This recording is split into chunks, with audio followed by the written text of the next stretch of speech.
Bangladesh premier লিগের দল সিলেট স্ট্রাইকার্সের মালিকানা নিয়ে হঠাৎ তোলপাড়। অস্ত্রের মুখে জোরপূর্বক ফ্র্যাঞ্চাইজিটির মালিকানা দখলের অভিযোগ উঠেছে জাতীয় দলের সাবেক অধিনায়ক ও সাবেক সংসদ সদস্য মাশরাফি মুর্তজার বিরুদ্ধে। সিলেট স্ট্রাইকার্সের সাবেক মালিক সারওয়ার চৌধুরী ফ্র্যাঞ্চাইজি দলটির হয়ে সাবেক অধিনায়কের বিরুদ্ধে মামলা করেছেন। সিলেট স্ট্রাইকার্সের মালিকানা দখলের অভিযোগে গতকাল মাশরাফির বিরুদ্ধে রাজধানীর পল্লবী থানায় মামলা দায়ের করা হয়। এই মামলার এজাহারে বলা হয়েছে, মাশরাফি ও তার লোকজন মিলে 2023 সালে সিলেট স্ট্রাইকার্সের মাদার প্রতিষ্ঠান ফিউচার স্পোর্টস বাংলাদেশ লিমিটেডের 4,50,00,000 টাকার শেয়ার দুর্বিপাকভাবে নিয়ে নেন। বিনিময়ে অর্থ পরিশোধ না করে তাকে উল্টো প্রাণহানির হুমকি দেন।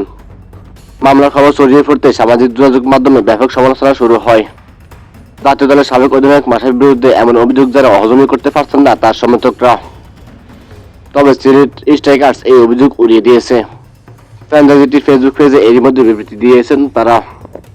সেই বিবৃতিতে বলা হয়েছে, সিলেট স্ট্রাইকার্সের 1% মালিকানা মাশরাফি মুর্তজা কখনো ছিল না, এখনো নেই। জোর করে মালিকানা লিখে নেওয়ার কোনো প্রশ্নই আসে না।